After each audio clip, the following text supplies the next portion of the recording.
nakadress kami. So, dress-dressan nga ang peg for today.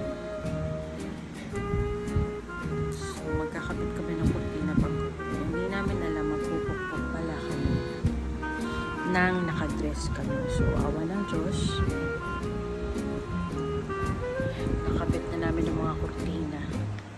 So, haggard na. So, mamaya, tuloy-tuloy na namin to. Magla-live na kami ngayong Sabado. So, marami na i-chill ngayon sa inyong mga bahay-bahay dyan. Mamaya kami naman kasama namin si BLG. Nais ko kasi yung table